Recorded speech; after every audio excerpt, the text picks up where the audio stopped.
Dios les bendiga, hermanos amados. Feliz día, feliz noche para cada uno de ustedes. Dios sea guardando su vida, Dios sea bendiciendo día tras día su hogar, su familia, su descendencia. Amén. Vamos a iniciar con el estudio bíblico de hoy, preguntas y respuestas 9.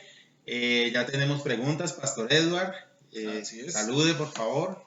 Buenas noches a todos, bendiciones. Estamos acá nuevamente para responder las preguntas que nos han dejado en las redes sociales de Casa de Vida o en los videos anteriores de preguntas y respuestas en YouTube.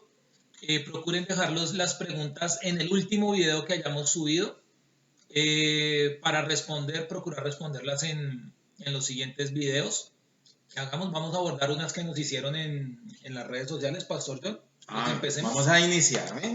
Bueno, Pastor Edward, hay una pregunta referente a preguntas y respuestas 8.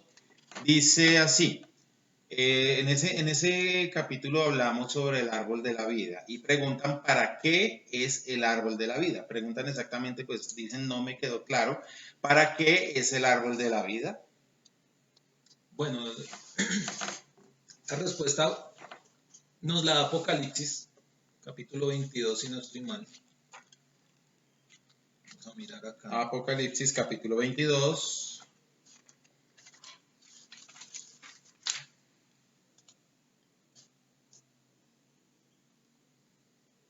Sí, verso 1 en adelante, voy a leer. Después me mostró un río limpio de agua de vida, resplandeciente como cristal que salía del trono de Dios y del Cordero. En medio de la calle de la ciudad y a uno y otro lado del río estaba el árbol de la vida, que es del que hacen la pregunta, ¿cierto? Exacto. Que produce 12 frutos, dando cada mes su fruto, y las hojas del árbol eran para la sanidad de las naciones. La pregunta es ¿para qué es el árbol de la vida? Yo diría, y yo podría repartir la respuesta en dos partes. Uno, su fruto según Génesis capítulo 3. Cuando el hombre peca, cuando Adán peca y el Señor lo saca del huerto, Elohim habla en el consenso que la palabra Elohim quiere decir. Y dicen que saquen al hombre del huerto, porque en el huerto todavía está el árbol. Dice, no sea que alargue su mano, coma del fruto y viva para siempre. El árbol estaba en el huerto, el hombre, bueno, fue demasiado tonto al comer del árbol de la sabiduría o del conocimiento y no del árbol de la vida para haber vivido para siempre. ¿El problema cuál es? Que ese árbol es tipología de Cristo y la palabra nos enseña que al ser tipología de Cristo, su fruto daba vida eterna. Así como aquel que toma del árbol de la vida que hoy en día es Cristo, espiritualmente hablando, tipología, vive para siempre. Si el hombre hubiera tomado ese fruto y hubiera comido, hubiera vivido eternamente apartado de Dios. Por eso Dios resguarda el camino a fin de que nadie toque ese árbol. Pero entonces, uno, el árbol de la vida da vida eterna, su fruto. Y dos, Apocalipsis capítulo 22 nos habla ahí en el verso 2 que las hojas de ese árbol son para la sanidad de las naciones. El detalle es que en el contexto en el que nos lo está hablando Juan, la única nación que existe es la iglesia. Somos los redimidos que estamos habitando en la Nueva Jerusalén, que ya hemos pasado por todo lo que el Señor nos permitió pasar. Estamos ya disfrutando en la Nueva Jerusalén. Nos habla de un río y que el árbol está plantado al lado y lado del río, pero nos dice que sus hojas son para la sanidad de las naciones. Es decir, que si ese árbol estuviera hoy en día asequible al ser humano, ese árbol podría traer sanidad a las naciones, pero estaría trayendo sanidad a naciones alejadas de Dios, a naciones blasfemas, a naciones apóstatas, a naciones rebeldes, a naciones que no quieren saber de Dios, que vivirían sanas en cuanto a todo aspecto material sin Dios. Entonces, ¿para qué es el árbol de la vida? Contesto de esta forma. Para traer sanidad a las naciones según Apocalipsis 22 y para dar vida eterna al que coma de su fruto según Génesis capítulo 3. Exacto. Esperamos que eso haya respondido tu pregunta. Dios te bendiga. Hay otra pregunta, Pastor Edward, y dice así: ¿por qué Jesús recibió el Espíritu Santo si es Dios? Bueno, la palabra nos habla del evento en el que el Señor Jesucristo es bautizado. Yo tengo que partir, o sea, yo tengo que tener claros muchos conceptos para entender eso. Primero, Cristo es parte de la Trinidad, es una persona totalmente diferente al Padre o al Espíritu Santo. Lo conocemos como la segunda persona de la Trinidad, no porque tenga mayor rango o cargo que el Espíritu Santo. La segunda persona de la Trinidad se encarna, toma cuerpo, habita como hombre en medio de nosotros, hasta sus 30 años no realiza ninguna obra milagrosa, no manifiesta su gloria, no manifiesta su deidad, no manifiesta nada que le dé a entender al ser humano que Él es Dios, no lo hace. No, su vivir humano no pasa más allá de manifestar sabiduría, que podría uno compararlo con Daniel, que fue el más sabio que ha existido según la palabra, pero hasta ahí. Viene el Espíritu Santo como testimonio cuando Él es bautizado, desciende sobre Él. Recuerde que Él le dice a Juan, Juan le dice: yo necesito ser bautizado por ti, pero tú vienes a mí. Y Cristo le dice: deja, porque es necesario cumplir toda justicia. Ese punto hay que tenerlo claro, porque Cristo no fue, o yo no lo veo en la Biblia, Cristo no fue bautizado por el Espíritu Santo. No he encontrado el pasaje, si usted lo encuentra me lo escribe ahí en los comentarios. No he encontrado el pasaje que diga que Cristo fue lleno del Espíritu Santo. Simplemente dice que el Espíritu Santo vino sobre él. Al estar el Espíritu Santo sobre él, se oye una voz desde el cielo que da testimonio. Ahí se está manifestando la Trinidad que los israelitas conocían. El Padre en el cielo, el Espíritu Santo sobre los profetas, y Dios hablando de que ese era su enviado, su Mesías, el Cristo, como le quiera llamar. Ahí se estaba manifestando y se estaba dando testimonio de que ese era el enviado del Señor. Para eso el Espíritu Santo descendió sobre Cristo. Tenga en cuenta que hacía más de 450 años no había profeta en Israel. No había una sola persona sobre la cual el Espíritu Santo hubiera descendido, y el último que registran los escritos, que fue Malaquías, profetiza diciendo: va a haber una voz en el desierto que les va a anunciar al que es. Y esa voz era Juan, anuncia y viene como testimonio el Espíritu Santo. Cristo no necesitaba que viniera el Espíritu Santo sobre él a llenarlo como nosotros los creyentes, más tenga en cuenta que cuando Cristo va al desierto, dice la palabra que él vuelve no lleno del Espíritu Santo, sino en el poder del Espíritu Santo. ¿Por qué? Porque nosotros como seres humanos necesitamos el poder del Espíritu Santo para funcionar en el área espiritual. Le aclaro, Cristo no necesitaba el poder del Espíritu Santo para moverse a nivel espiritual, aunque él recibió poder del Espíritu Santo para moverse a nivel espiritual. ¿Por qué? Porque la obra de la muerte de Cristo, de su sepultura, de su resurrección, de su ascensión, pero principalmente de su ministerio, tenía que ser hecha en conjunto. Cristo daba testimonio de lo que le escuchó al Padre, pero Él nos iba a dejar a nosotros el Consolador que lo empoderó a Él. Eso debe ser para nosotros testimonio que sin el poder del Espíritu Santo es mejor que no nos metamos a hacer ninguna labor, aunque pues no se vaya a ir al otro extremo de la mediocridad, a decir: yo no hago nada porque no tengo el Espíritu Santo, yo espero que me llene. No, no es eso. Pero sí tenga en cuenta, Cristo era Dios en su humanidad. El cuerpo humano limita las funciones de Cristo como Dios. O sea, Cristo no podía desplegar su majestad y su deidad en un 100% porque el cuerpo humano no lo hubiera resistido. Cristo hace lo que el Espíritu Santo en ese cuerpo le imparte en poder para hacer, pero tenga en cuenta que Cristo era 100% Dios. Remítase a la parte de la transfiguración, donde él mismo cambia su forma humana y adopta su forma divina, tanto así que deja en shock a los discípulos que estaban con él.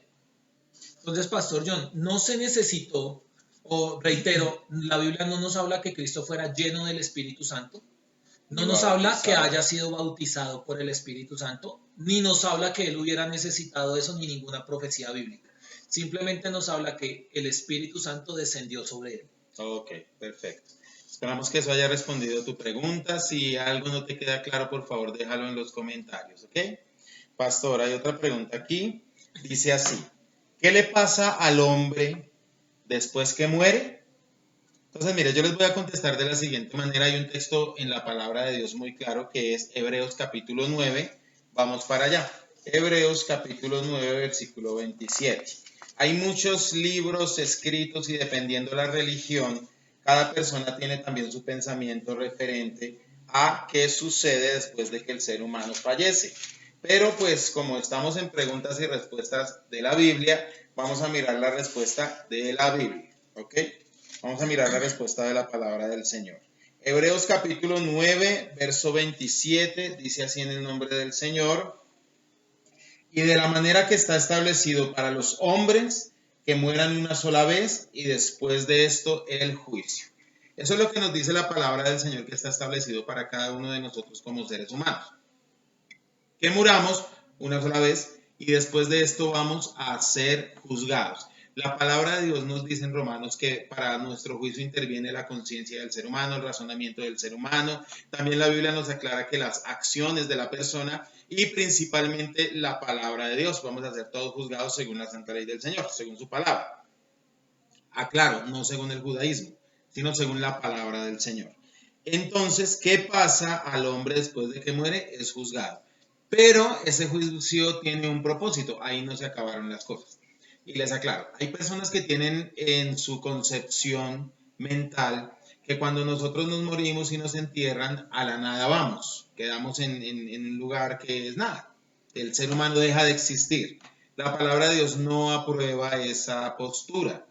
También otros dicen que la persona queda dormida en su ataúd y jamás se despertará. La palabra de Dios no avala esa postura. Lo que nos dice la palabra de Dios es que la persona conscientemente será juzgada.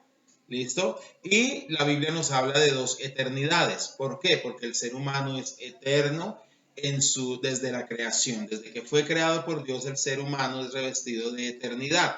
Lo que lastimosamente no, o bendito sea Dios para algunos, no es revestido de eternidad, es nuestro cuerpo. Esta carne no es revestida de eternidad, sino que esta carne está destinada a morir, a podrirse y a volver al polvo del cual fue tomada. Pero en específico, la palabra de Dios nos habla del alma del ser humano. El alma del ser humano es eterna. Y el alma, al ser eterna, se debe disponer para ella alguna eternidad donde ella pueda pasar, valga la redundancia, toda esa eternidad. Y son dos. Una es la eternidad en el Señor y otra es la eternidad en el infierno. ¿Ok? A esa la llamamos la muerte segunda, el término bíblico es la muerte segunda, la eternidad en el infierno. La palabra de Dios nos habla, les voy a dar el ejemplo de Lucas capítulo 16. Dice la Biblia que había un mendigo que en medio de su mendicidad al parecer era justo y un rico que en medio de su riqueza al parecer era injusto. Y por su justicia, digámoslo así, cuando murió Lázaro el mendigo, vinieron ángeles y lo llevaron al seno de Abraham y al rico, el rico fue llevado a un lugar de tormento llamado infierno, en el cual era atormentado con una sed excesiva y llamas que atormentaban su ser de día y de noche. Dice la palabra de Dios, dijo el Señor Jesucristo, que había una gran cima como un abismo entre un lugar y el otro, pero el rico alcanzaba a ver a Lázaro en el seno de Abraham. La Biblia no nos describe que Lázaro alcanzase a ver al rico. Sería muy tormentoso para nosotros estar en el cielo y desde allá ver a nuestros familiares siendo atormentados en el infierno, ¿cierto? Pero las personas del infierno en ese momento, según la explicación del Señor, pues Lázaro tuvo la posibilidad de ver, el rico tuvo la posibilidad de ver a Lázaro en el seno de Abraham. No vamos a entrar en detalle en eso, sino al punto al que vamos es al siguiente. Ahí vemos dos eternidades. Ahí vemos un lugar de tormento y vemos un lugar donde no es tormento llamado el seno de Abraham. También la palabra de Dios nos aclara todo ese tema Y en Apocalipsis la Biblia dice que hay un lugar llamado el lago que arde con fuego y azufre, donde serán lanzados aquellos que murieron sin Cristo, incluyendo al falso profeta, Satanás y el anticristo. ¿Ok? Entonces, hay doctrinas, bueno, una de las doctrinas más tradicionales que es la Iglesia Católica dice que hay un lugar que se llama el limbo, y en el limbo es como un espacio intermedio entre el cielo y el infierno, donde las personas van esperando ser redimidas. O purgatorio, ¿cierto? El limbo o el purgatorio. No, perdónenme. Estoy hablando primeramente del limbo y voy a hablarles ahorita del purgatorio.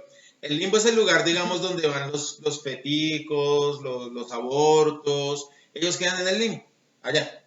Gracias, Pastor Eduardo, por recordarme eso. Y los del purgatorio son aquellas personas que murieron y sus obras no fueron buenas, no fueron tan claras como para que directamente se fueran al cielo, donde el apóstol Pedro les abre la puerta y les dice bienvenido, porque ellos tienen la concepción de que el apóstol Pedro es el portero del cielo.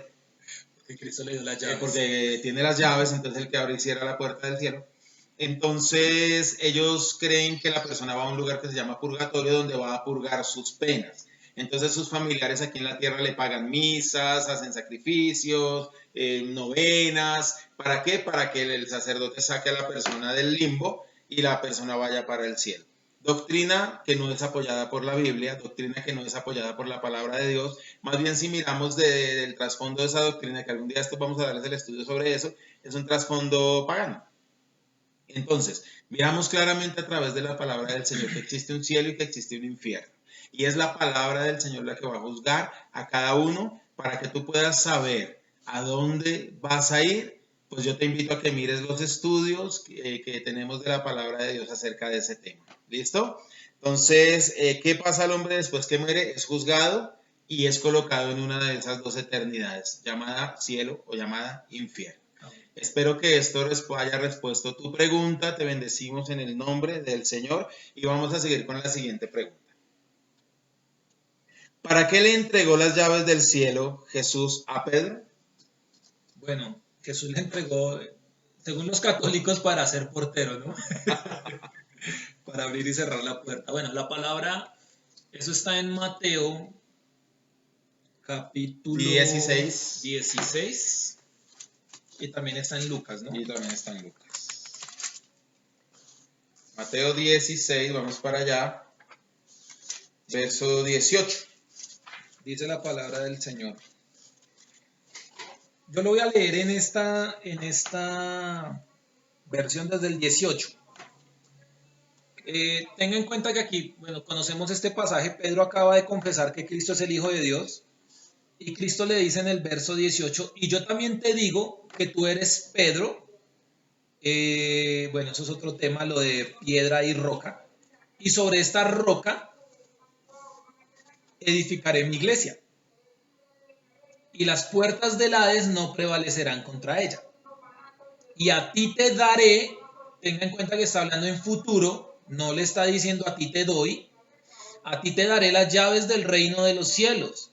Y todo lo que atares en la tierra será atado en los cielos. Y todo lo que desatares en la tierra será desatado en los cielos. O sea, aquí nos está hablando de las llaves del reino que son para, según el contexto, atar y desatar tanto en la tierra como en el cielo. Pero hay unos personajes que yo no sé si no tienen la capacidad de interpretación de lectura.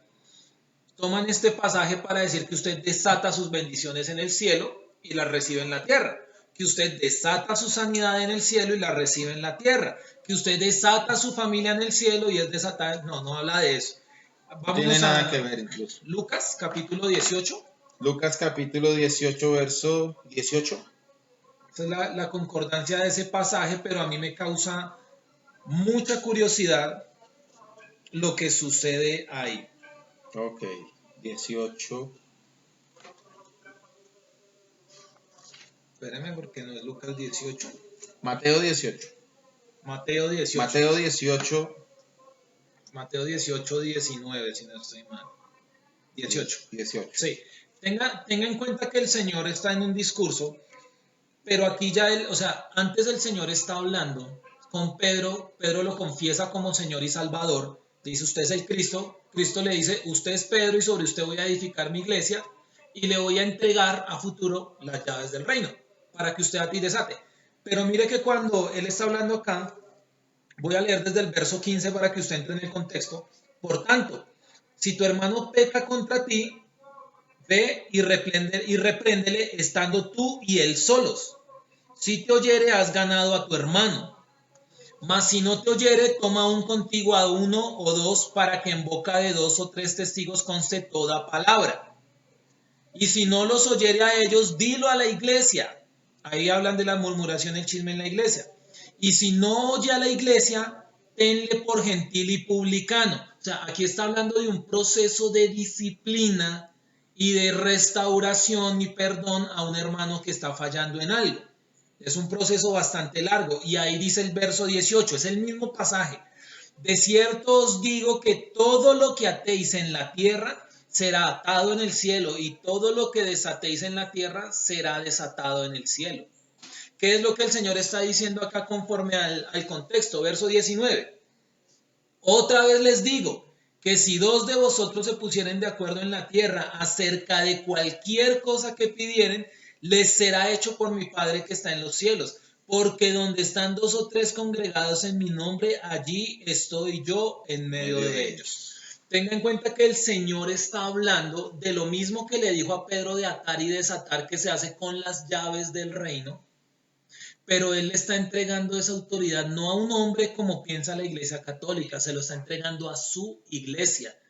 Y lo aclara cuando dice, donde están 2 o 3 reunidos en mi nombre, ahí estoy yo, y cualquier cosa que le pidan al Padre en mi nombre, yo la haré. ¿Para qué son esas llaves? Esas llaves son para atar y para desatar, pero atar y desatar bendiciones, no. Son vidas. Es el estado de una persona. El Señor Jesucristo está diciendo, si usted amonesta y amonesta y amonesta a una persona que está fallando y no se quiere corregir, ténganlo como gentil y publicano, porque en el cielo va a estar como gentil y publicano. O sea, cuando yo predico el evangelio y yo digo, esta persona en verdad es de Dios, es porque en el cielo está siendo contada entre los hijos de Dios. Claro. El Señor le da la capacidad a su iglesia de discernir quién es y quién no es de Dios. Exacto. Por eso el apóstol Pedro abre la predicación de la iglesia cristiana en Hechos, y la predicación de él llama al arrepentimiento. Para eso son las llaves del reino, para llamar al arrepentimiento.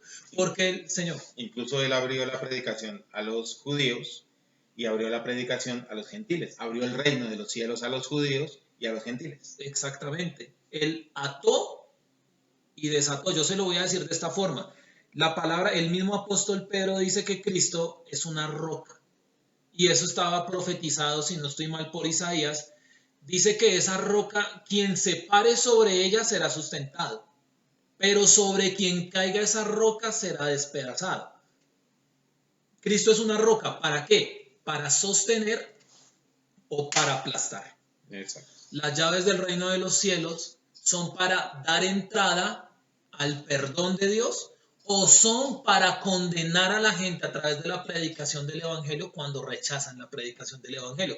Por eso atan y desatan, abren o cierran. Para eso son las llaves, no son para desatar bendiciones. Amén, exacto. Entonces espero que eso te haya quedado claro, que hayamos respuesto tu pregunta. Amén. Bueno, pastor, hay otra pregunta acá y dice así: ¿es pecado llamar pastora a una mujer si el ministerio fue dado a los hombres y las pastoras no existen?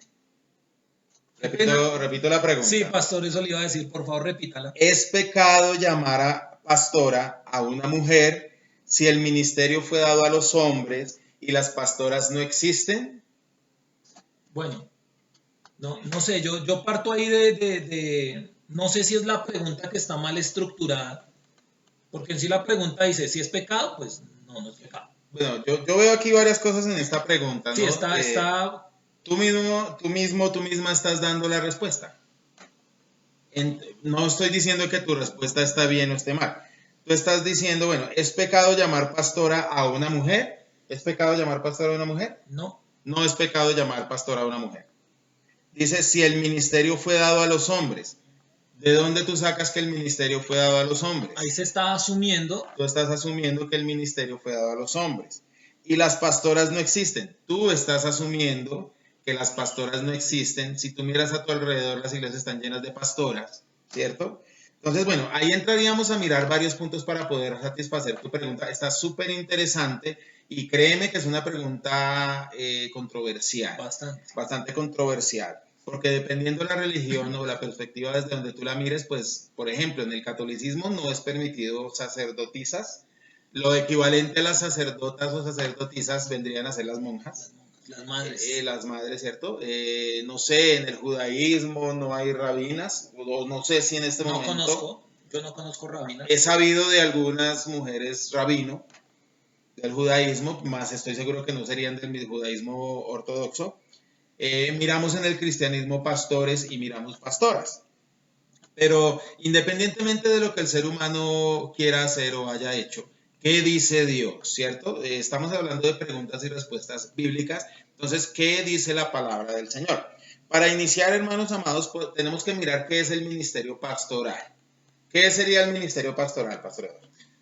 Bueno, la palabra nos habla, cuando nos habla de pastores, por lo general mezcla la palabra pastor con la palabra anciano siempre. En el Nuevo Testamento. En el Nuevo Testamento. Estamos hablando de pastores en la iglesia cristiana. Sí, de gracia, no de los de apostólica. cabritas y ovejitas. Aunque si miramos en el Antiguo Testamento, Dios llama a los sacerdotes, a los levitas, pastores, ¿cierto? Sí. Pero también a los que cuidaban ovejitas se les llamaban pastores. Y también había pastoras mujeres, como por ejemplo la mujer de Isaac, si no estoy mal, era pastora. Sí, Rebeca. Rebeca era pastora, entonces sí se le llamaba pastora en la Biblia a ella. Pero vamos a mirar en el Nuevo Testamento y en el ministerio de Cristo qué significa el pastorado, pastor. Entonces, abordando eso, la palabra pastor se traduce de una palabra griega que a nuestro dialecto español más que pastor se traduce como supervisor o como obispo. La palabra dice que ese cargo se le tiene que dar a ancianos, pero ¿por qué se habla de ancianos? Porque por su edad eran personas que manifestaban cierto grado de respeto, o sea, se les tenía respeto por su edad, no como hoy en día que son menospreciados, y estaban disponibles para cuidar como un padre de la iglesia del Señor Jesucristo. La palabra episcopos, por ejemplo, viene de ahí. La palabra obispo viene de ahí, que son las palabras griegas que se utilizan cuando se habla de pastor en el Nuevo Testamento, que se viene a traducir como supervisor. Es decir, que un pastor en el Nuevo Testamento es una persona que supervisa, que cuida y que está pendiente de la iglesia del Señor. Que enseña. Que instruye, que guía. El enseñar es dar alimento, que tiene que ver con el cuidado de la iglesia del Señor. Exacto. Eso es el pastor. Digamos, el pastor, su labor de pastor no es solucionar problemas, sentarse horas y horas a juzgar al pueblo como hacía Moisés. Que hay pastores que dicen eso, pastor, usted lo ve solo y usted juzgando al pueblo todo el día, levante líderes. O sea, no. Todos somos servidores y predicadores del evangelio y todos tenemos ese mismo llamado. Entonces, mira, teniendo en claro que el ministerio de pastoreo es guianza, cuidado, alimento al rebaño, enseñanza de la palabra de Dios, dirección, etc. Vamos a mirar si la mujer puede o no puede ejercer ese llamamiento. Ustedes las mujeres saben si tienen la capacidad o no tienen la capacidad. Asimismo, nosotros los hombres sabemos si tenemos la capacidad o no tenemos la capacidad, porque el hecho de que seamos hombres no quiere decir que tengamos la capacidad de pastorear vidas. Para ello, hermanos amados, debemos entender algo. Y nos iríamos a Génesis, donde la mujer pecó, donde la mujer, sus sentidos fueron, de alguna manera decirlo así, como extraviados, ¿cierto? Y ella pecó, se dejó convencer del enemigo y pecó. Dice el apóstol Pablo, quien pecó fue ella, no Adán, dando el sentido de autoridad para con Dios, de autoridad. Y quiero que lean conmigo la primera carta a los Corintios, capítulo 11. yo le quiero quitar a usted de la cabeza pues el pensamiento machista de que el hombre solamente es el que sirve, el hombre solamente es el que Dios llamó, el hombre, o sea, le quiero quitar ese pensamiento machista, pero también le quiero quitar el pensamiento machista de menospreciar a las mujeres. Nosotros como iglesia no debemos menospreciarnos entre nosotros, sino procurar sacar lo mejor entre nosotros. ¿Listo? Yo comprendo, hermanos, que las doctrinas bautistas y otras doctrinas están en contra y hayan textos bíblicos para, no sé, atacar el hecho como tal de que una mujer predica o pastorea, pero pues miremos la palabra del Señor. Vamos a la primera carta a los Corintios, capítulo 11. Es necesario entender el principio de autoridad. Primera carta a los Corintios, capítulo 11. Dice así desde el verso 2. Bueno, incluso desde el verso 1 dice así: sed imitadores de mí, así como yo de Cristo. Os alabo, hermanos, porque en todo os acordáis de mí y retenéis las instrucciones tal como os las entregué. Ojo, hay que retener las instrucciones apostólicas tal cual nos fueron entregadas. Pero quiero que sepáis que Cristo es la cabeza de todo varón. Eso de ser la cabeza habla de autoridad. Cristo es la cabeza de todo varón, no está diciendo de toda mujer. A mí me parece chistoso, Pastor Eduardo, cuando uno le pregunta a las mujeres, ¿quién es su autoridad? Y ellas dicen, Cristo. No, señora, la cabeza de todo varón sí es Cristo. Y el varón es la cabeza de la mujer. Ahí es donde las mujeres tuercen la boca, cruzan los brazos, cruzan las piernas, se incomodan. Pero bueno, si tu corazón choca contra la palabra del Señor, ahí te cabe el texto que acabo de leer el Pastor Eduardo, que dice que esa roca sobre quien caiga, la roca que es Cristo, el Evangelio, sobre quien caiga lo despedaza. ¿Listo? Y el varón es la cabeza de la mujer y Dios la cabeza de Cristo. Usted no puede decir, es que Dios es mi cabeza, Dios es mi autoridad, yo soy la princesa de Dios. No. Igual sabemos que el varón es hecho a imagen y semejanza de Dios y la mujer es hecha a imagen y semejanza del varón. Son lineamientos que no podemos trasgredir, que no podemos pasar por alto. Incluso, pastor, John, hay hombres que en ocasiones tratan de saltarse ese conducto, como las mujeres ir directamente a Cristo, pues que pueden hacerlo, pero no en autoridad. También hay hombres que quieren ir directamente al Padre saltándose a Cristo y no, hermanos, hay un conducto muy claro en la palabra del Señor. Dios, bueno, les voy a volver a leer el texto, ¿no? Y ahorita se los coloco en el orden. Pero quiero que sepáis que Cristo es la cabeza de todo varón y el varón es la cabeza de la mujer y Dios la cabeza de Cristo. Es decir, Dios la cabeza de Cristo, Cristo la cabeza del varón y el varón la cabeza de la mujer. ¿Ok? Debemos tener en cuenta la autoridad. ¿Qué quiere decir esto? Las mujeres, como ha sido desde el principio, deberían seguir estando bajo la sujeción de hombres que están bajo la sujeción de Jesús, porque no todo hombre es digno de sujeción, y aunque el hombre no se sujete a Cristo y no sea digno de sujeción, no quiere decir que la mujer no se le debe sujetar. ¿Sí me estoy dando a entender? O sea, cada uno debe cumplir su rol. Si alguno no quiere cumplir su rol, él dará cuentas al Señor. Porque hay mujeres que dicen, no, yo me separo, yo no lo hago porque él no es digno de que yo me le sujete. O sea, él está en rebeldía porque no se sujeta a Cristo y usted está en rebeldía porque no se le sujeta a su marido. Ahí están mal, ¿listo? Entonces, eso es para que comprendamos, este texto es para que comprendamos el sentido de autoridad. Incluso, les voy a leer estos textos siguientes. Dice, todo varón que ora o profetiza con la cabeza cubierta, afrenta su cabeza. ¿Qué es cubrirse la cabeza? Dejarse crecer el cabello. Hoy en las iglesias es de moda dejarse crecer el cabello y cubrirse la cabeza. No estoy hablando tanto de dejarse crecer el cabello, sino a la hora de orar hay que descubrirse la cabeza. Ya si en el resto del día usted quiere andar con su cabello suelto y largo y una cabellera muy hermosa, ya es su asunto, pero para orar o predicar debe descubrirse la cabeza. Pero toda mujer que ora o profetiza con la cabeza descubierta, afrenta su cabeza. ¿Cuál es la cabeza de la mujer? El varón. Entonces, ¿qué debe hacer la mujer para orar o predicar o profetizar?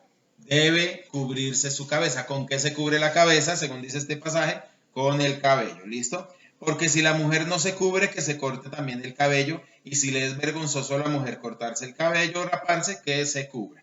Entonces, ahí estamos hablando de autoridad. La señal de autoridad de la mujer debe estar bajo autoridad del varón y la señal es su cabello. El hombre debe estar bajo la autoridad de Cristo. ¿Y cuál es la señal? Pues obviamente no cubrirse la cabeza. ¿Y cuál es la señal de que Cristo está bajo la autoridad del Padre? Pues su obediencia absoluta. ¿Ok?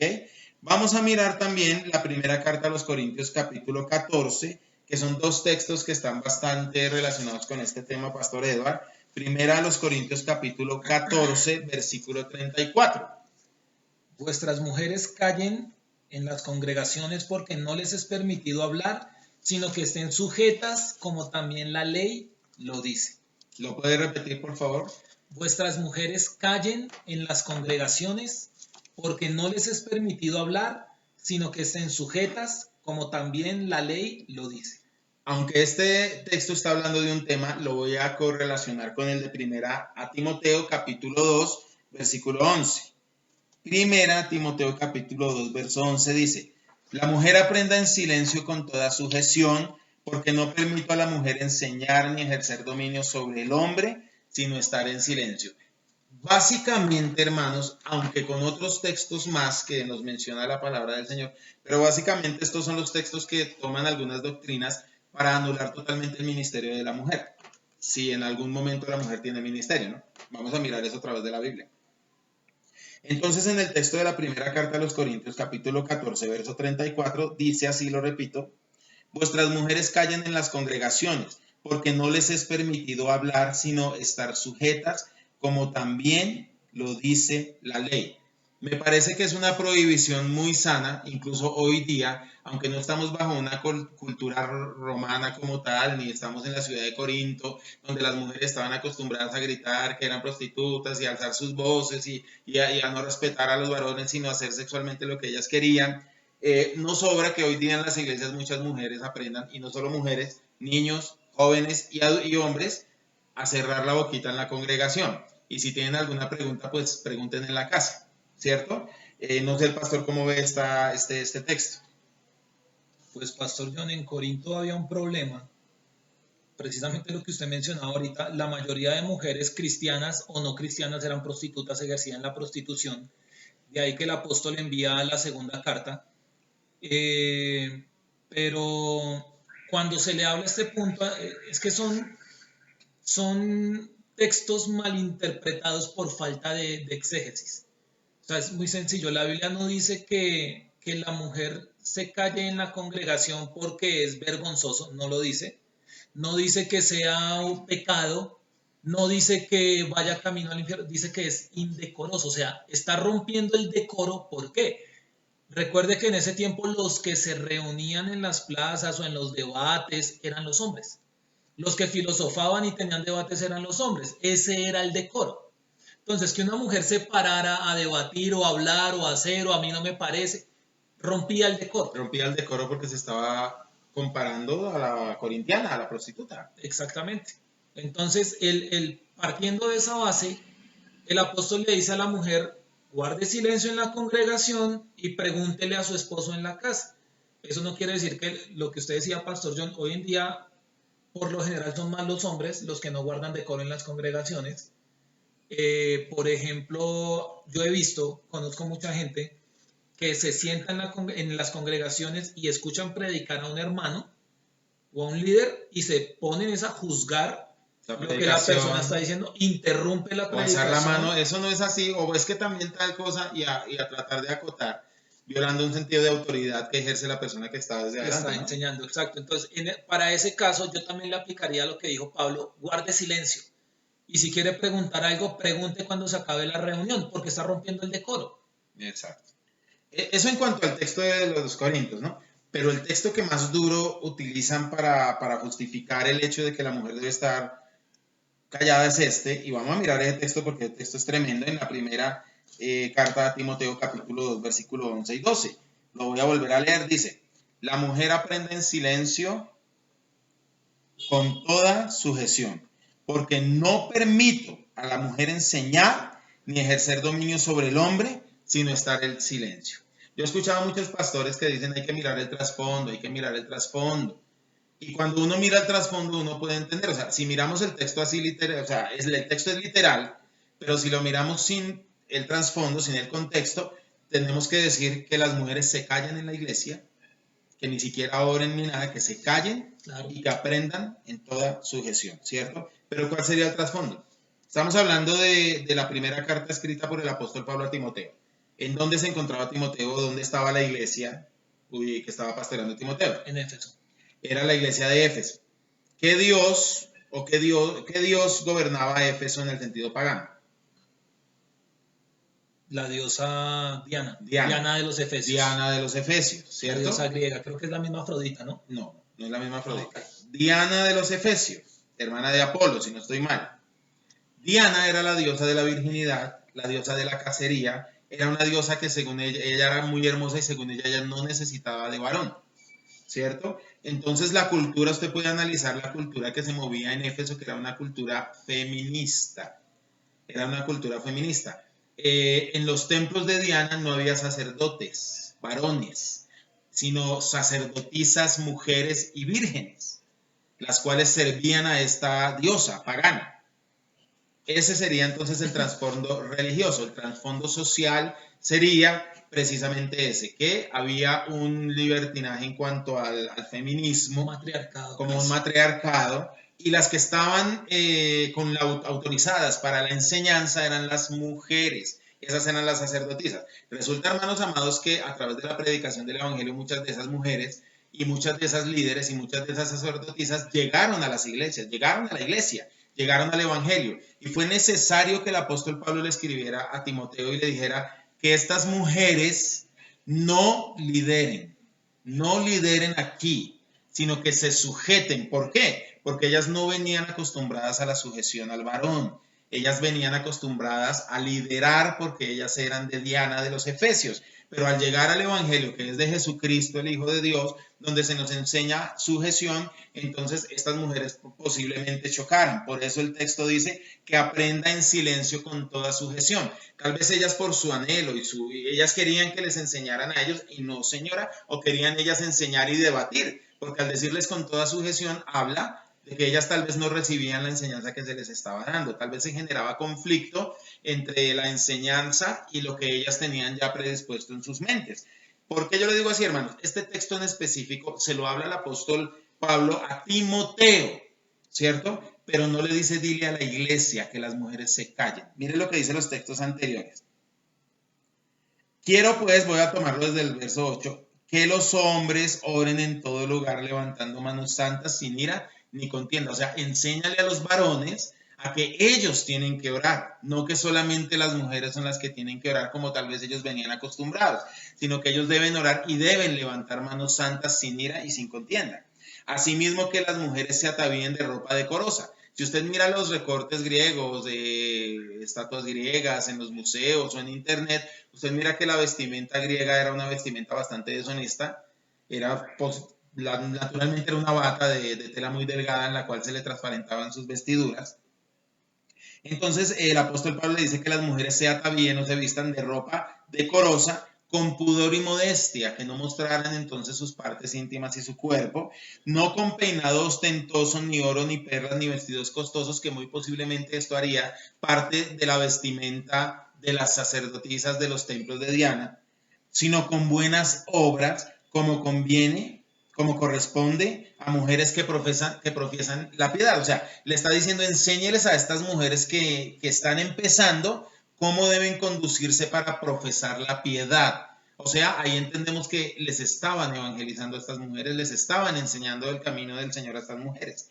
Dice, la mujer aprenda en silencio. ¿A qué mujeres? No le está hablando a la mujer que ya es anciana en la iglesia, a la mujer que ya tiene años en el evangelio, a la mujer que está en oración, que conoce el evangelio, sino le está hablando a estas nuevas mujeres evangelizadas bajo este contexto sociocultural. A las que están siendo adoctrinadas. A las que estaban siendo adoctrinadas. La mujer aprenda en silencio con toda sujeción. Aprenda en silencio, o sea, no eran mujeres, repito, que ya hubieran sido enseñadas, sino mujeres que estaban siendo enseñadas. Que ella aprenda, que aprenda en silencio.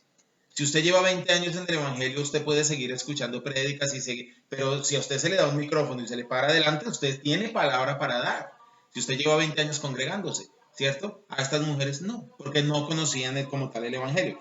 Dice, la mujer aprenda en silencio con toda sujeción, porque no permito a la mujer enseñar. En este caso, hermano, en específico, el apóstol Pablo no le permitía a este tipo de mujeres que enseñasen ni que ejercieran dominio sobre los varones.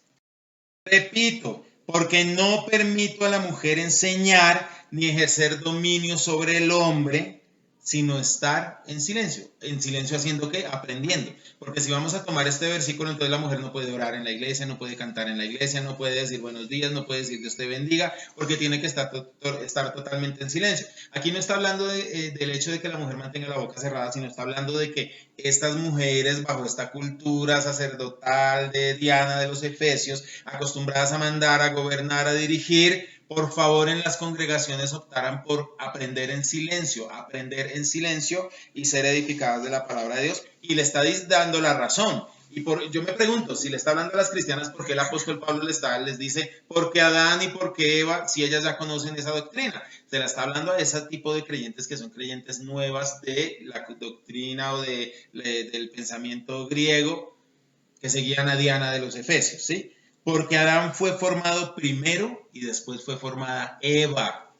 Eso era lo que ellas no entendían, porque ellas decían en el pensamiento de los griegos, para ellos, los seguidores de Diana, la mujer valía más que el varón. Para el resto de los griegos, el hombre valía más que la mujer. Entonces ellas no querían dejarse, porque ustedes saben que pues, en este pensamiento griego, la mujer no valía nada, ¿no? Entonces ellas no querían dejarse, ellas querían ser las que aventajaran, ellas querían ser, pues, eran discípulas de este ídolo llamado Diana. Dice, y Adán no fue engañado, sino que la mujer, siendo engañada, incurrió en transgresión. Amén. Y mire, este texto les explica a ellas, no es que es doctrina y mandamiento aquí en la iglesia. Dice, pero se salvará engendrando hijos si permaneciere en fe, amor, santificación, con modestia. Entonces la mujer que dice yo soy estéril, entonces no me salvo porque no engendro hijos. Sí me estoy dando a entender, hermanos. Entonces, mire, yo respeto mucho las iglesias bautistas. Y tengo predicadores que me fascinan, que he escuchado muchas prédicas, doctrina, instituto bíblico, todo eso. Pero hermanos, usted no puede pensar que porque son bautistas ellos tienen la verdad, porque son de las iglesias más antiguas desde 1600 y pico, ellos tienen totalmente toda la verdad y toda la razón. Incluso las iglesias bautistas desde que fueron fundadas bajo un contexto en el que la mujer era a un lado y su opinión no valía. Ustedes pueden investigar en internet cuando la mujer se le dio la autoridad para votar, que su voz y voto fuera tomado, que la mujer pudiera trabajar legalmente, que la mujer tuviera igualdad con el hombre. Y usted mira que en el tiempo en el que la iglesia bautista fue fundada, pues no había esa libertad para la mujer. Entonces los que tomaban el ministerio eran los varones, ¿no? Hay en este texto, Pastor Edward, porque no permito a la mujer enseñar ni ejercer dominio. Esa palabra dominio, ¿cómo se pronuncia en el griego? ¿Qué significa? Esa es la palabra autenteo. Autenteo. Esa palabra no significa, o sea, esa palabra significa literalmente tomar autoridad para ejercerla sin que nadie me la haya dado. Eso, o sea, traduciéndolo a nuestro contexto latino, significa usurpar. Usted tomar autoridad en donde nadie le ha puesto a usted como autoridad. Eso se llama usurpar. Esa es la palabra autenteo. O sea, Pablo le está diciendo a las mujeres a Timoteo, perdón, en este contexto, tenga cuidado porque yo no permito que la mujer usurpe la autoridad en la iglesia, teniendo en cuenta el contexto que está hablando el pastor John. O sea, la palabra nos está hablando ahí de aprender en silencio y dice, no permito a la mujer enseñar ni ejercer dominio sobre el hombre, sino estar en silencio. Y pues, pastor, la verdad yo veo ahí una falta, como yo decía ahorita, de exégesis total, o sea, de interpretación bíblica total. ¿Por qué? Porque es que si yo, o sea, no sé, pastor John, cuando usted da las clases de formación de la iglesia, cuando usted tiene algunas personas que es hable y hable y hable y hable, ¿a usted le gusta dar una clase así? No, uno dice, por favor, haces silencio y aprendes con sujeción, no te sales de la clase. Y es que cuando, no sé si a usted le pasa, a mí me pasa, para yo aprender necesito estar callado. O sea, uno no puede aprender mientras está hable y hable y cuchichee y hable y hable y hable y hable. O sea, para aprender yo tengo que escuchar y callarme. Pablo está diciendo, aprenda en silencio. O sea, es algo que se entiende. No ejerza autoridad, no tome la autoridad la mujer sobre el hombre. ¿Por qué? Como el pastor John decía, las sacerdotisas de Diana estaban acostumbradas a ejercer autoridad sobre el hombre porque eran las sacerdotisas las que le enseñaban a los hombres cómo adorar y honrar a Diana. Y pues obviamente tenían sus beneficios porque las sacerdotisas también cumplían con ciertos favores sexuales en ciertos rituales, eso es otro cuento. El detalle es que como las sacerdotisas estaban acostumbradas a enseñar a los hombres y los hombres de Éfeso estaban acostumbrados a recibir enseñanza de las mujeres, Timoteo les dice ponga eso en orden. La cuestión no es así. Y también hay que partir, Pastor John, del contexto que para las mujeres de Éfeso era fácil enseñar a los hombres que la mujer era más que el hombre porque el hombre venía de la mujer. Y como el hombre viene de la mujer, es mayor la mujer que el varón. Por eso Pablo le dice lo de Adán. Dice, tenga cuidado con esa doctrina, porque la que pecó fue la mujer. La mujer fue la que transgredió, pero, y este último texto, lo que el pastor John decía es terrible como lo malinterpretan en las congregaciones. El apóstol Pablo le está diciendo a Timoteo, pero se salvará engendrando hijos. Las sacerdotisas de Diana, al ser mujeres feministas, para ese tiempo ya existía el feminismo y era un contexto bastante amplio y más enfocado que el de hoy en día, ellas no se creían con la responsabilidad de tener hijos. Incluso Diana decidió siempre ella ser virgen, según la mitología griega, porque para ella no era importante eso. Como ellas no se veían como máquinas procreadoras, ellas no querían tener hijos. Por eso el apóstol Pablo les dice así. Les dice, pero se salvarán teniendo hijos si permanecen en fe, en amor. O sea, él no les está diciendo, ustedes se salvan por tener hijos. Él no está diciendo eso. O sea, lo que el apóstol Pablo les está diciendo es que el tener hijos no les impide continuar su camino hacia agradar a Cristo, porque las sacerdotisas que tenían hijos no podían continuar con su sacerdocio. Es que yo veo tanto pastor misógeno, tanto predicador misógeno que parece que detestará a la mujer. O sea, la labor de nosotros los varones debe ser proteger y guiar, ¿cierto? No, pues, no damos pie con esto al machismo. Entonces a mí me han dicho esto, no, pastor, usted está equivocado. La Biblia en ningún lado, incluso creo que la pregunta lo dice, en ningún lado habla de que el ministerio sea para las mujeres. Entonces, bueno, nos vamos a referir en la Biblia donde nos habla principalmente en el Nuevo Testamento del ministerio. Entonces nos vamos a Efesios capítulo 4, versículo 11, ¿cierto? Donde para algunos debería decir, y él mismo constituyó ministros a los apóstoles, a los profetas, evangelistas, pastores y maestros. Pero ahí no dice así. Ahí dice, y él mismo constituyó a unos apóstoles. Está hablando de función. Él mismo constituyó, él mismo los levantó, los erigió, los capacitó como apóstoles. La palabra apóstol significa enviado, comisionado. Él los comisionó como apóstoles, a otros como profetas. Profeta significa el que habla en nombre del otro, de otro. A otro evangelista, a otros pastores y maestros, ¿cierto? Ahí no nos está diciendo específicamente la Biblia, esos son los 5 ministerios. Ojo con esto, hermano. Eso se lo decimos los pastores a las iglesias, a la membresía. Hermanos, y nosotros mismos hemos catalogado, estos son los 5 ministerios. Pero ahí el pasaje no dice eso, hermanos. Porque aquí estamos hablando es de un solo y único ministerio, que es el ministerio de Cristo, el cual es nutrido y evidenciado y diseminado, o como lo digo, transmitido a través de los apóstoles, profetas, evangelistas, pastores y maestros. Pero es el mismo ministerio de Cristo.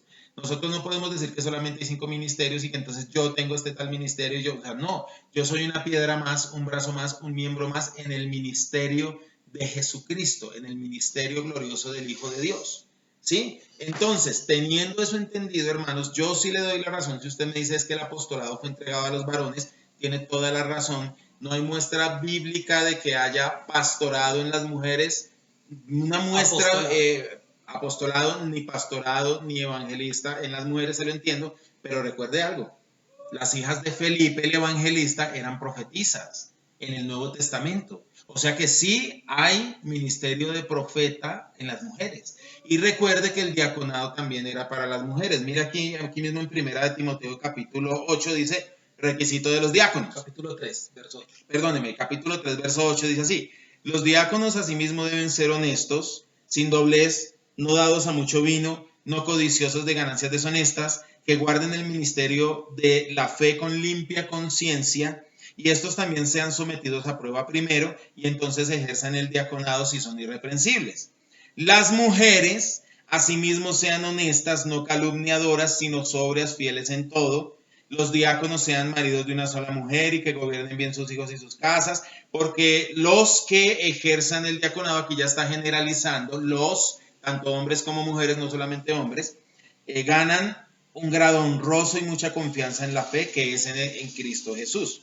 Entonces usted me dirá, ay, pero no lo dice ahí para los obispos. Ahí sí no lo dice para los obispos, y entonces usted se remite a los textos anteriores donde dice el requisito de los obispos y dice es necesario que sea irreprensible, marido de una sola mujer, y usted me va a decir, ¿sí ve? Dice marido de una sola mujer, y teniendo entendido que obispo es anciano o pastor, entonces sí ve que entonces es marido de una sola mujer y las mujeres no pueden ser marido ni tener una sola mujer. Yo me voy a Timoteo, a quien el apóstol Pablo le entregó la misma directriz, Timoteo, Tito, capítulo 1, y dice requisitos de los ancianos y obispos.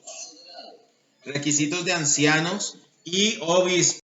Dice así: por esta causa te dejé en Creta para que corrigieses lo deficiente. Aquí ya estamos hablando de Creta, que era una isla del imperio griego también, y eso ya estaba absorbido bajo el imperio romano, pero Creta es de Grecia. Entonces estamos hablando pues básicamente de un trasfondo similar. Dice, para que corrigieses lo deficiente y establecieses ancianos en cada ciudad, así como yo te mandé. ¿Para qué mandó Pablo a Tito? Lo mandó a levantar o establecer ancianos en cada ciudad. El que fuera irreprensible, marido de una sola mujer, que tenga hijos creyentes, que no estén acusados de disolución ni rebeldía, y empieza a darle las características de los ancianos u obispos.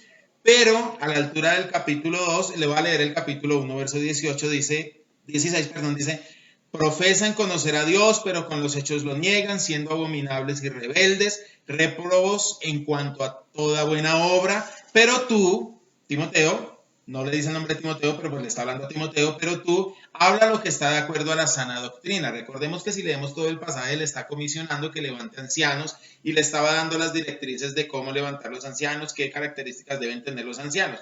Pero en el verso 2 le repite y le dice que los ancianos sean sobrios, serios, prudentes, sanos en la fe, en el amor, en la paciencia. Las ancianas asimismo, ¿cómo así? ¿Cómo así que las ancianas? O sea que también el apóstol Pablo mandó a Timoteo a levantar ancianas en las ciudades de Creta. Las ancianas asimismo sean reverentes en su porte, no calumniadoras, no esclavas del vino, maestras del bien. O sea que las mujeres deben ser maestras del bien.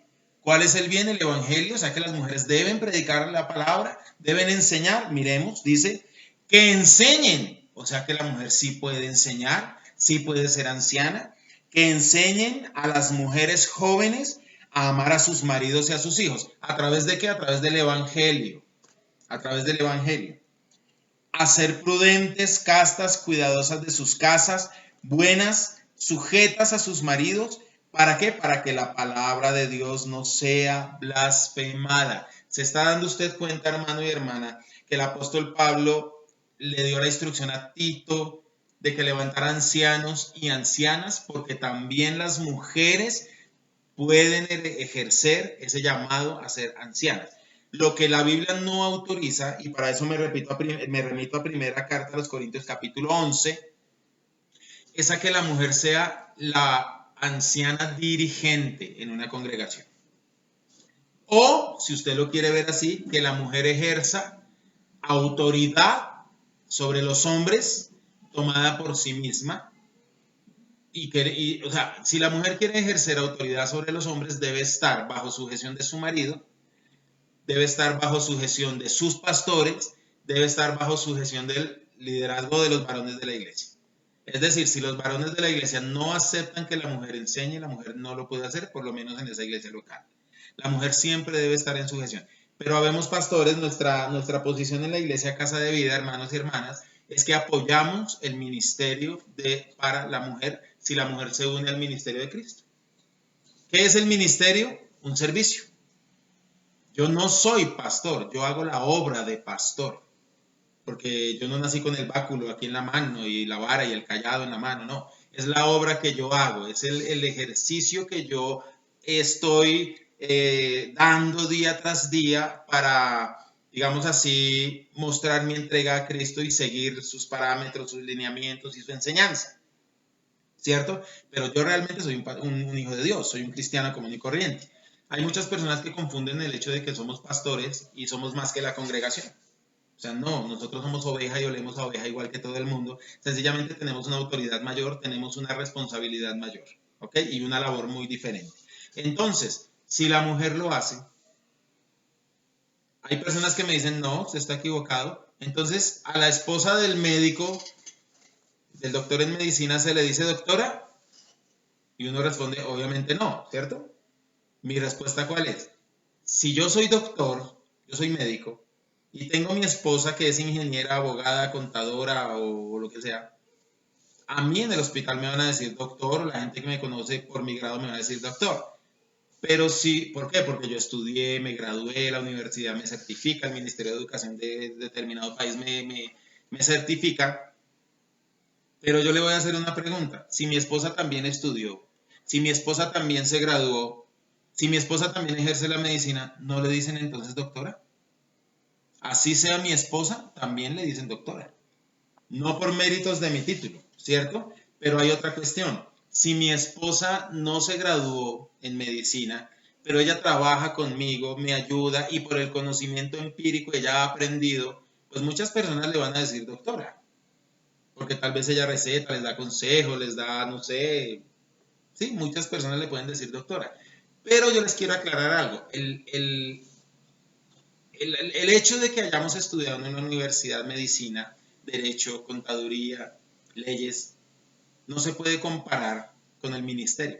Aunque para ser pastor tuvimos que haber estudiado, haber hecho institutos bíblicos, licenciaturas, etcétera, el ministerio, a diferencia de las carreras profesionales, es un llamado de Dios, el cual no depende del estudio que la persona tenga, sino de lo que Dios hace en la persona, de cómo Dios le enseña a la persona a pastorear a su pueblo, a guiar a su iglesia.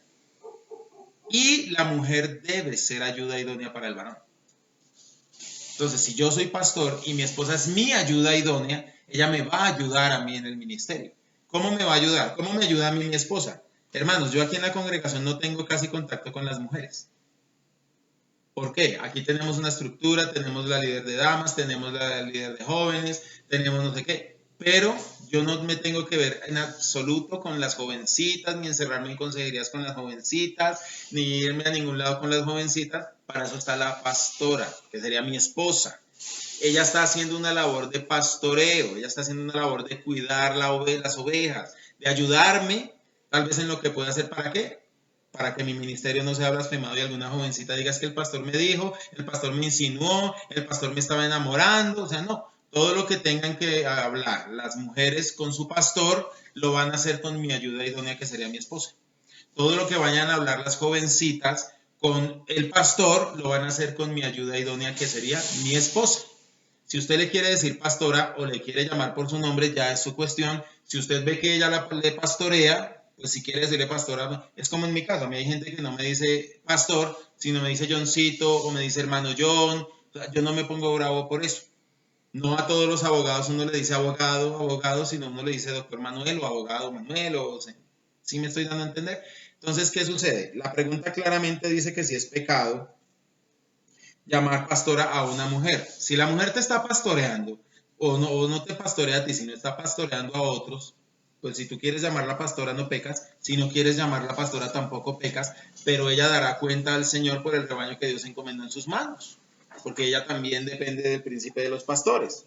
Dice, si el ministerio es dado a los hombres, repito, el ministerio fue dado a Cristo, el evangelio fue encomendado a los varones, el evangelio, pero el ministerio es de Cristo, y en el ministerio dado a Cristo, la mujer también ejerce desde la plataforma de anciana, desde la plataforma de diácono, de profeta y de maestra. ¿Sí me estoy dando a entender? Dice, fue dado a los hombres y las pastoras no existen. Repito, si la mujer pastorea, está pastoreando. Muy sencillo. Por eso yo tomé al inicio la referencia de la esposa de Isaac, que era pastora. En ese tiempo las mujeres no acostumbraban a pastorear rebaños de ovejas, mucho menos a irse a los pozos a recoger agua. Pero a esta muchacha le tocó, posiblemente porque en su casa no había varones. Hoy día hay muchas mujeres predicando y autodenominándose pastoras o denominadas por alguna misión, algún concilio, respaldadas por otros varones. Bueno, es muy respetable, pero eso ¿sabe qué es? Una muestra para vergüenza de los varones. Tal vez muchos hombres y a veces muchas mujeres, pero por lo general muchos hombres chocan con el hecho de que una mujer esté predicando, que una mujer sea usada por Dios y ellos la están mirando desde la silla diciendo a mí no me parece.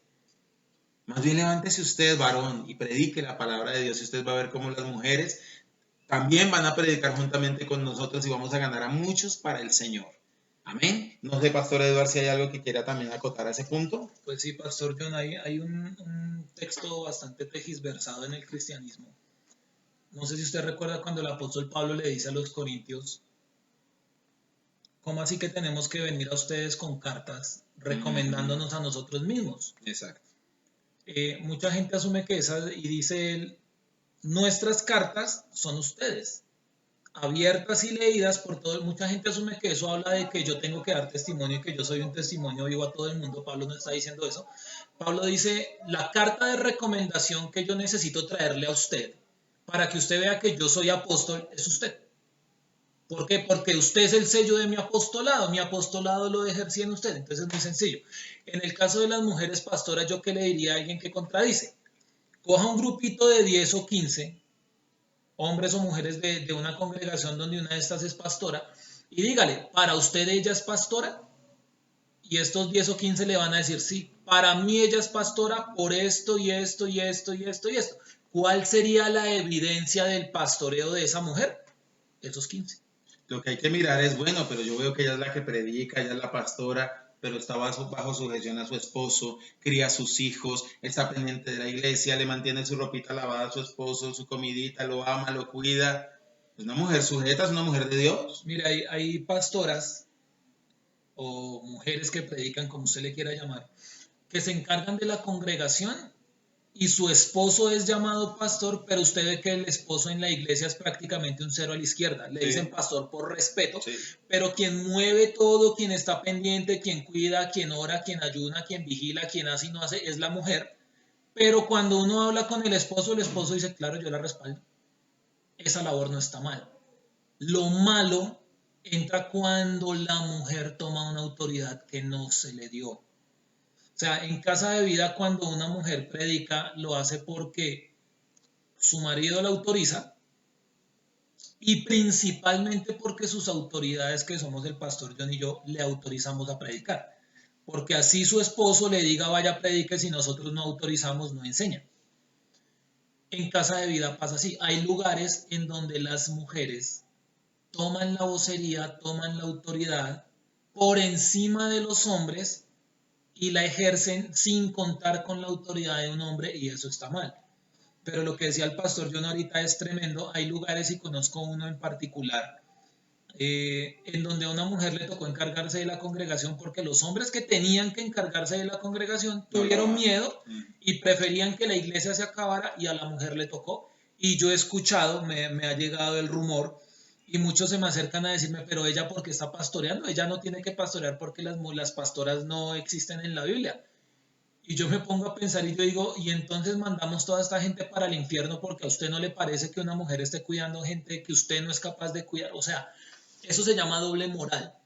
O sea, cuando Débora se levantó en el Antiguo Testamento, exacto, fue porque Barak fue un cobarde. y le dio miedo. Y Débora le dice, listo, yo me voy a levantar, yo voy a ir, yo voy a organizar, yo voy a hacer, pero la gloria de esto no va a ser para usted, va a ser para mí porque usted es un cobarde. Eso es lo que pasa hoy en día. Desafortunadamente, se cita una vigilia en la iglesia, llegan las mujeres, los hombres no. Se cita un ayuno, llegan las mujeres, los hombres no. Se cita a una campaña, lo que sea, llegan las mujeres, los hombres no. ¿Quiénes están más llenas de Dios en una iglesia? Las mujeres, los hombres no. Entonces, ¿a quién va a utilizar el Espíritu Santo? Claro, ¿A es que quien así esté lleno? sucede, aquí al que esté lleno. Entonces, bueno, este tema nos podemos extender demasiado, pero realmente esperamos que esto haya respondido tu pregunta y si tienes más cuestionamientos acerca de esta pregunta, déjanosla por favor en los comentarios, ¿ok?